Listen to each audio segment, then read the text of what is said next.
Hello and welcome to Talking Aussie Books, a new weekly podcast shining a spotlight on Australian fiction. My name is Claudine Tonellis. As a writer and avid reader, I love chatting about books. And in this podcast, I'll chat to authors, publishers and readers, giving you, dear listener, insight into what's hot on the Australian fiction scene. So if you're looking for your next book recommendation or just want to know more about Aussie fiction writers, this podcast is for you. Grab yourself a cuppa, sit back and enjoy. Josephine Taylor is a Perth-based writer, editor and university writing lecturer. Her debut novel, Eye of a Rook, was published by Fremantle Press in February earlier this year. It's a book that explores chronic illness in a heartbreaking but intelligent and insightful manner, a creative response to a condition that is undeniably little understood and for which there is still no cure. A courageous and thoroughly engaging story, and I'm delighted to have the opportunity to welcome Josephine to the podcast today. Hi, Josephine. Hi, Claudine. It's lovely to be on your podcast with you. Really looking forward to talking about Eye of a Rook with you. Oh, thank you. I'm so delighted to have you.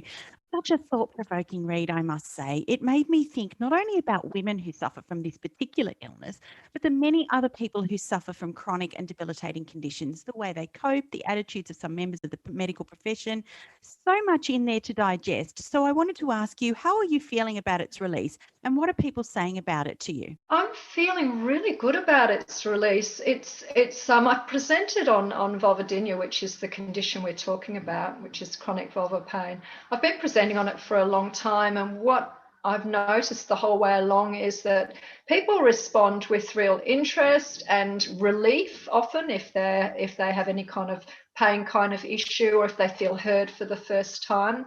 And it's been the same with this book. I've had a lot of people say thank you, particularly people who do have chronic pain. I've had people crying in the background of a radio interview. It seems to me that when you bring out these things that aren't much talked about, then there is a relief, particularly when the incidence is so high. And I agree with you too that I think we're looking at a part of the body that we often don't talk about. But we also, chronic pain has really been under-recognised. And it's only recently that energy is going into research and so on, into chronic pain and into understanding it as a condition in its own right. So I'd say too that this kind of pain can be felt by any sex as well. So I've spoken with men who have pain in the genitals and so on, chronic pain there. So it's not just a women's condition either. Absolutely fascinating. So, Josephine, it's no secret that this book is partly based on your own journey in dealing with chronic gynecological pain. So I was wondering, could you tell me about that and how it is that you came to be writing about this condition? Oh, this began a long time ago. So 2000, I had a urinary tract infection and the pain just didn't go. So I kept experiencing all the symptoms you do. And it actually just, I took the relevant antibiotics, the appropriate antibiotics and so on. But the pain just actually stayed, and then it began to grow, if anything. It just seemed to become more embedded. And I kept seeing different doctors, gynecologists, specialists, but everything that I was told to do made it worse, which were usually topical treatments.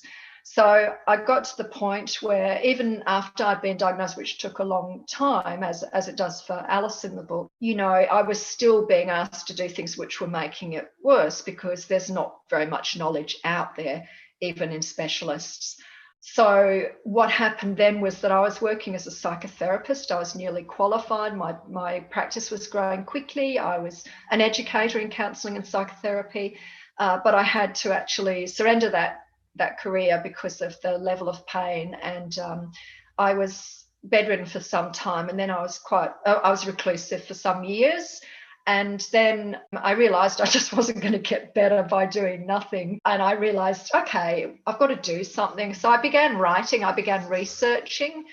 Again, similarly to Alice, obviously a lot of what happens to her did happen to me, though not all of it. But I began to research the history of hysteria, the history of genital pain and so on. And then I became a little bit lost in that process. And I thought, I wonder if it would be possible for me to do a PhD. And everything that kind of could have held me back from doing that, cost or having to sit or whatever it might be, was fine. So I went ahead, wrote an investigative memoir, so looking at the history of hysteria, looking at different models of understanding of this kind of pain, neurophysiology, women's studies, and had this big beast, which initially I tried to get published, but I think it was just too unwieldy and crossed too many genres. There was a lot of interest, but it didn't really come to a contract or anything. So this pressure, I still had this pressure there. I wasn't planning on writing fiction, but that sort of happened spontaneously at a workshop. And before I knew it, I was writing the novel, and yeah, that was completely unexpected, spontaneous, but that's kind of how it began. So in terms of my own symptoms, I'd say that everything's manageable these days. I sit as little as possible because it seems to affect the pudendal nerve sitting, and I do a lot of different things too, like yoga and walking, daily exercise, particular exercises for it. So it's very manageable, but, not ideal, obviously, but there you go. This has really set you off on a remarkable journey, hasn't it? It has. I often say to people, look, I wouldn't be doing any of what I'm doing now without vulvodynia. So, yeah, I wouldn't have obviously done the PhD. I wouldn't have written this book. I wouldn't be an editor. I wouldn't be associate editor at Westerly. I wouldn't be any of those things without this. And so, it's taken a very, very long time, but I can see the wonderful things that have come from it as well, and I'm very grateful for those. I'd like the pain to go, thank you, but I'm also very grateful for what it's brought me. So, Josephine, for those who haven't read this book yet, I was wondering, could you tell me a little bit more about it? So, Rook follows two women who develop inexplicable gynecological pain. One of the women is Alice Tennant, and she is in contemporary Perth about 10, 11, 12 years ago. And she is married to Duncan, who's an older academic. And she herself is an academic and a writer. She's a casual academic or sessional academic. And when she can't find any easy answers for her pain, she begins to explore the history of hysteria. You can see some parallels here. And also, and this isn't a parallel with my own life, as she starts to become a different kind of person. And in that process, begins to draw away from her husband, who can't really understand why she has to become different to who she was. Then we have Emily in Victorian England in the 1860s, and she develops the same kind of pain. Again, both women have quite full, satisfying, vibrant sexual lives before the pain begins. Emily is newly married to Arthur Rochdale, and it's through Arthur's eyes that we actually see Emily's story, and from his perspective. We do have Emily's voice in letters, but it's primarily through Arthur's perspective. And as they're trying to find some answers themselves, they consult with the real-life surgeon Isaac Baker Brown and contemplate his radical surgery for hysteria. So both women find themselves in a crisis situation. Alice, I guess, particularly in relation to who she's becoming and her marriage, and Arthur and Emily, particularly to do with this decision they have before them about whether to go ahead with this surgery or not. These two stories and these three voices interweave, and we only really find out about 2/3 or 3/4 of the way through how they are connected. So that opens up a whole new kind of area for the book. Why was it important for you to explore this theme and these issues through Arthur and Emily's story? For a couple of reasons. One was that when I researched the history of hysteria and of female pain, I found that not a lot had changed. We have descriptions of female genital pain going right back to ancient Greece. And we have men dealing with women's bodies the whole way along, driving the treatment of women's bodies, driving how they're seen, and driving the descriptions of them. So female bodies, particularly their reproductive system, was seen in relation to men's, and they were seen as a kind of deviation. What I found really interesting about the 19th century, and why I sort of got quite involved in it in my own research, is that I was very interested that somebody like Isaac Baker Brown, along with other surgeons, felt that hysteria or nerve exhaustion, they saw it very much as being about nerve exhaustion, could be cured surgically. at the same time, or around the same time, there was some early gynecologists that were actually really describing the condition in very accurate terms and quite sympathetically. And I thought, what's happened between then and the 1990s, 2000s? Why hasn't there been a growth? And then I sort of looked at, well, it was Freud, basically, Freud, and just seeing how psychoanalysis had taken this kind of narrative into an area which was to do with, if you can't get better from something physical, then there may be a psychological conflict underlying it. He saw female sexuality in particular terms. The end result, I won't go into all the detail, but some of that is in Alice's research, or little snippets of it. But the end result was that women became really blamed for their own pain, particularly in the 1970s, 80s, so that they were seen as developing secondary defense processes. They were getting a secondary gain from their pain. That is, they didn't have to have intercourse, whatever. So they were seen as really kind of unconsciously propagating their own pain. And I knew from my own experience that this was was rubbish, really. So I was very interested in bringing out this period of time, and I guess compare and contrast between Emily and Alice. Alice has a lot more words for the pain. She can join a support group, which she does. She can get some kinds of treatment, which she does. But in other ways, attitudes hadn't really changed, and certainly knowledge about this kind of hidden gynecological pain hadn't really advanced in the ways you would think it would have over that period of time. You've done a marvellous job in uncovering all those 19th century attitudes, but just reading about some of those prevailing attitudes towards women and women's bodies back then made me so angry. Yeah. Yeah, me too. Look, I was angry myself. I was really angry that, and this is part of why I've done all this writing. So, go anger. I was really angry that there was this discrepancy between the level of pain for a lot of women, the prevalence of this condition, because it's prevalent, and the lack of knowledge and awareness. So, yeah, look, I was angry too. And I guess in some ways I could, in bringing out these attitudes, I could in some ways deal with that kind of anger. So I really, really relate to your response. And I know a lot of women have sent me direct messages or whatever and said, when there have been particular moments in the book, yay, Alice, or Yes. or oh no, these men, or that kind of thing. So I'm really glad that people can relate to that. So how hard did you find it to begin talking about vulvodynia, and was writing about it your way of trying to understand it? Yes, writing about it was my way of trying to understand it, because even though I was given a diagnosis, vulvodynia, that just means chronic vulvar pain. So it doesn't really give you anything else. And there's no, as you say, women do recover from this. It's not, not for everyone who gets it. And there are different levels of pain as well. So I think that in writing, I needed to explore, what this was, what it is.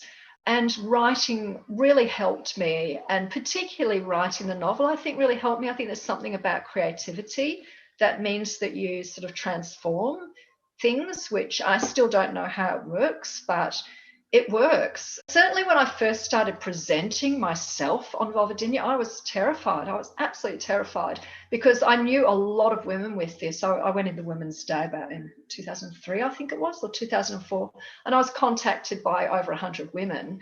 And that was just all the women who decided to contact me, not all the people who read it who said, yeah, I think I've got that too. So I knew there was a vast swell out there, and more recent research suggests that between 10 to 28% of all women, all reproductive age women, will experience some form of chronic unexplained vulvar pain at some point during their lives. So I knew there was a massive groundswell out there, but nobody was talking about it.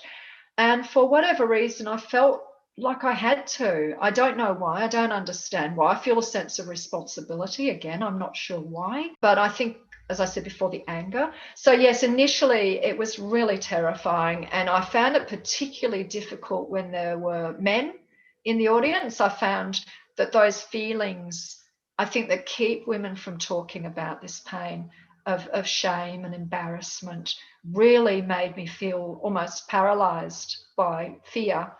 But the importance and the urgency overcame that. And then what happened is, as I continued to present on it, the responses were so affirming and validating that it gradually got easier and easier to present on it. And I also started to think, this is ridiculous. What's going on here? I have a pain in a part of my body. How is this different to chronic headaches or chronic lower back pain? We're not talking about it simply because of the site of the pain, and that's crazy. Alice, interestingly, talks about her condition as an enemy. Is that how you felt? Yeah, definitely. I think I felt like that for about 10 years, and my idea was to go back to who I was before. That's what I wanted. And I think Alice really, wants that as well. You just want to kind of get over this thing and go back to who you were before. It took me about, really 10, 11 years to really realize gradually that, okay, it's not getting me anywhere treating this as an enemy. And I think the writing also helped in this process of understanding I needed to kind of listen to it and take note of it, let it tell me what I could and couldn't do. And that was the interesting thing too. It's because all the things that have opened up to me have been to do with what Vulvodynia has allowed me to do. So the job I have at Westerly, they set up a standing desk for me immediately. Fabulous support there at the University of Western Australia. Edith Cowan University, where I'm an adjunct lecturer, they have been nothing but supportive the whole way through. So I think that really has helped enormously. Now, Arthur was a fascinating character. He was an empathetic man who took his role as husband and as a man with a privileged position in society quite seriously. He struggled with his wife's condition, but knew that women were vulnerable to the misogynistic and sometimes misguided notions espoused by the patriarchy of the time. He saw himself as her champion, but very nearly makes the wrong choice, doesn't he? I really wanted to suspend that choice and to leave it so the readers don't really know which way it's going to go, just as they don't know whether one or both of the women will recover or whether Duncan and Alice will get through. So I kept all those kinds of things suspended. But Arthur, you make these kinds of, in writing, you make intuitive choices.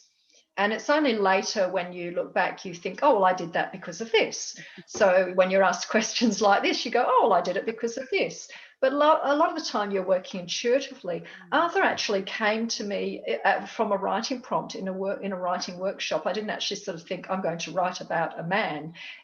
That's what happened. He came to me as somebody who was in a consultation with Isaac Baker Brown. And I'm like, oh, okay. So I went with Arthur, and I think that Arthur is a great, sort of upsets the stereotypes. So like I said, I didn't decide to make him like his, but I think that if there was any conscious intent, that would be it, that I wanted to kind of upset the stereotype of what a Victorian man is and what a contemporary man might be. And in doing that, what I wanted to show is that we're people, we're just people. So, and we're all individuals. So you can have these kinds of challenges at any time in history, but we're real people dealing with these situations, and we're all individuals, and we're not necessarily all responding in the way that society would anticipate. Arthur too, I really loved him. He's very much modelled on my father, who experienced much of what he did as a young lad, and his walks up the Naze. My dad used to live in a village called Chinley, where he used to walk up the Naze with his terrier Punch. And so I based a lot of Arthur's experiences on Dad and also on my relationship with my two sons. So Arthur was very special to me, and I really loved the way he developed. In many ways, the complete opposite of Duncan in the contemporary thread. I mean, Duncan, being Alice's husband, he almost believed that she could control the illness if she wanted to, and subsequently grew distant from her because she couldn't. Yes, exactly. I hope he comes across as somebody that is not all bad as well, because he has a lot of redeeming factors, and he does try to understand, particularly initially. When I speak with women with vulvodynia, most of them have incredibly supportive partners, male and female partners, but some also don't. And some marriages fall apart. Again, it's, what it turns out to be, it's not the vulvodynia itself, it's actually the attitudes around the woman and around the male-female or female-female relationship. If there are any issues there, this will bring them to the surface, and it will either bring you closer or it will drive you apart. And I think that Duncan, he's so used to controlling his environment that he just can't understand that she can't fit in with that and control her own environment. I think he's quite scared. He's clearly really scared that she's becoming this person that he doesn't recognise, and going outside of his sphere of influence as well. The idea that he would want her to try and control her illness was something I wanted to talk about a little bit. Alice felt isolated and alone in her illness. It's something that no one can see, and there's this oppressive guilt associated with it because there was no physical manifestations. And there are parallels, I think, between vulvodynia and something like mental illness. Just because you can't see it doesn't mean it's not there. Absolutely. That's very true. So again, just looking at different chronic pain conditions, absolutely. Most of those you can't see. As you say, mental illness, you can't necessarily see. There are behaviours surrounding all of them. You might act in particular ways because you have chronic pain. You might act in particular ways because you have a mental illness. But at the same time, there's no obvious physical markers. I think there's advantages to having physical markers of disease and disorder, and there are disadvantages.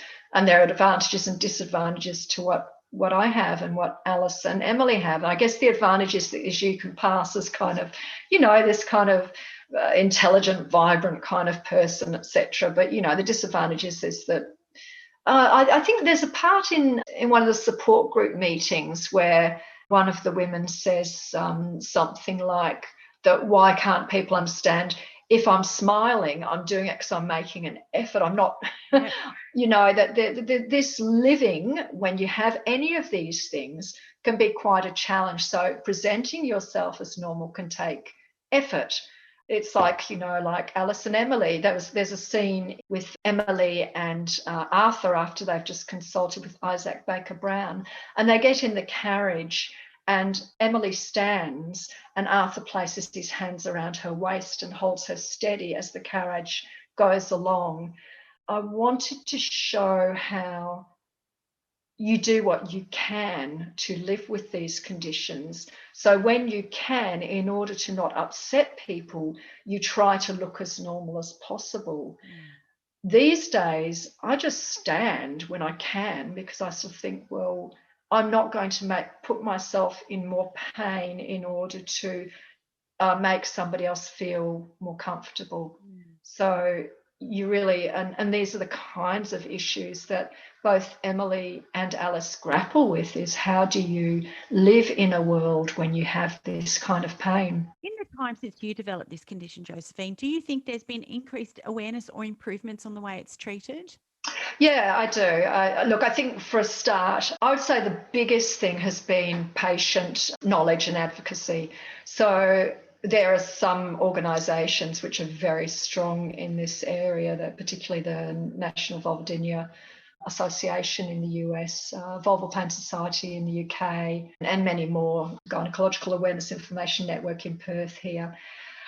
So I think what's grown is when I first developed this, when I finally did go on the computer, because I was sort of terrified at first, I couldn't find a lot of information anyway. So on the internet, this is back in 2000 to 2003, 4, there wasn't a lot of information. Similarly, there wasn't a lot. I started reading medical articles, and there was some, but it was still relatively early days. What's happened since then is there's been this incredible advances in research, particularly the US have been lobbying, a lot of advocacy groups have been lobbying for further research and funding for research and so on, which has been successful. So we have this just incredible sort of growth in medical articles, growth in female understanding, but it doesn't seem still to have reached the GP and gynecologist level as much as it might have. I think there's certainly a lot more people do know about it now. Like, oh, if I go to a new GP, he or she may well know about it, whereas back when I developed it, they probably wouldn't. So there is, but it's still, I still see in Facebook groups, women still come on and say, oh, my doctor had no idea what this is, or I was told that it was in my head. So I still have that. I still see that. And it just amazes me that we can be at this point and still have that kind of attitude. So I feel very strongly, this still motivates me. I'm not going to be a spokesperson for Vulvodynia forever, but right now, this is what my book is about. And it's something I feel really, really strongly about. And until we get to a point where women are being treated in the right way, you know, like Alice and Emily, you know, if they could be been treated in the right way, the big advantage of that is that often these kinds of conditions can actually be nipped in the bud before they become embedded and chronic. So that's the issue, is that, you know, we really need to do this, not just so there's knowledge and awareness, but so there's improved outcomes. Josephine, I was fascinated by the Rook motif in this book. So I was wondering if you could tell me about that and how the title came into being. Sure. So this was a long process. The working title of the novel was Silk Purse. For obvious reasons, the silk purse is a perfect metaphor for female genitals. It's very Freudian. There is a silk purse in both of the timelines, and we wonder how they're connected and so on. But it also sort of felt a little bit pat and a bit too obvious. And I was also writing memoir at the time, continuing to write memoir, and I sort of had the idea that if I did get anything published, I'd call it My Silk Purse as well. So I sort of thought, I don't know that I want two silk purses. What happened was that I knew nothing about rooks, which I guess our equivalent is the crow. But when I was reading, is it Tom Brown's School Days by Thomas Hughes, which was written in the 1850s. It's set at rugby school, and I read it for research for Arthur, who goes to rugby school in the 1850s. In that, there are some rooks that fly around what they call the rook tree, which is just outside the headmaster's office. And I had a scene with Arthur in the headmaster's office, which is pivotal to his early life. And so I brought the rooks in there that he could hear the rooks.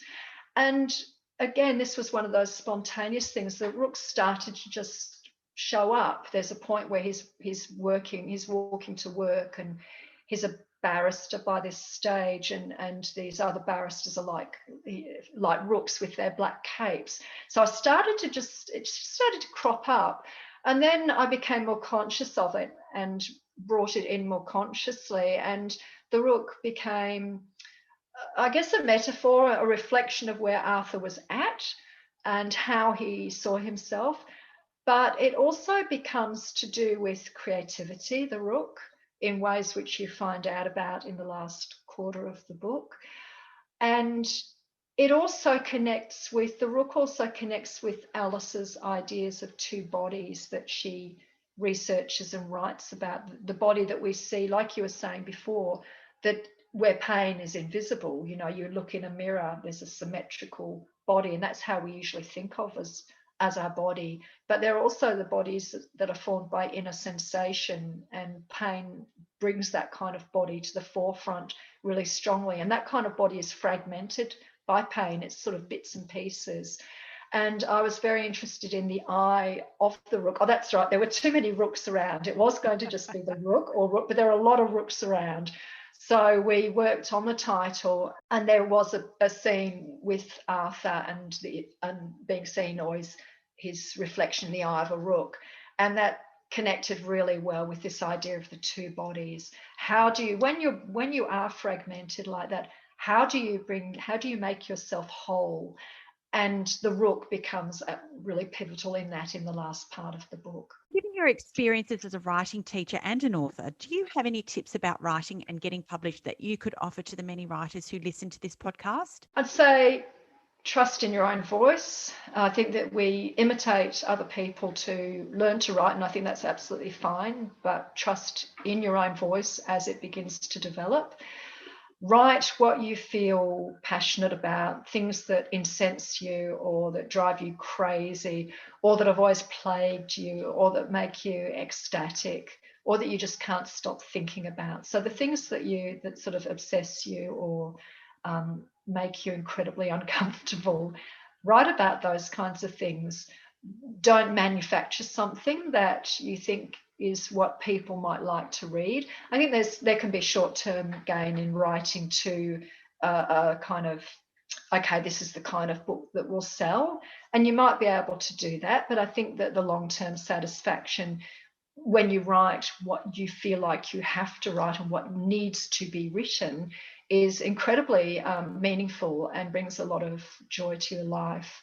I probably have heaps more, but those are the ones that come to me. They're more abstract. And also write the way you feel you want to write. I know there's that thing of write first, then edit later. I edit as I write. So I think that you just have to find your own way. Rules are fine, but explore them as well. The craft we continually need to learn. I believe life is it's a lifelong apprenticeship. Writing, I've come to it late. I'll keep learning my whole life. Yes, find your own way of working best. Are you working on something else at the moment? I kind of don't really have the time, but with Westerly and with Rook and all of the things around that, which is fabulous. But I do have some really strong ideas which I'm really excited about, and I have this voice already for this figure in the future that's set in the future, and ideas around a book to do with intergenerational trauma, genetics and epigenetics. So yeah, I'm actually really excited about that. You know, when a voice comes into your head and this character won't leave you alone, that you're onto something. Josephine, if listeners wanted to get in contact with you, how could they do that? Probably best through my contact form. I have a contact form on my website. You're also welcome to follow me on any of the social media platforms, Facebook, Twitter, Instagram. My handle is jtaylorauthor, and I'm quite happy to interact around posts, or if you need to direct message me, that's okay too. Oh, wonderful. Josephine, I really appreciated this book and its insights into chronic pain, and especially the little-known condition of vulvodynia. Thank you for your courage in writing this story and for joining me to chat about it on Talking Aussie Books. It's been an absolute joy, Claudine. I'm really, really thrilled you invited me to come on. Well, that's a wrap, folks. If you enjoyed this podcast, please leave a review on iTunes or drop me a line via my Instagram at Claudine Tinellis or on my webpage claudineteinellis.com. Thanks for listening. Until next time, happy reading.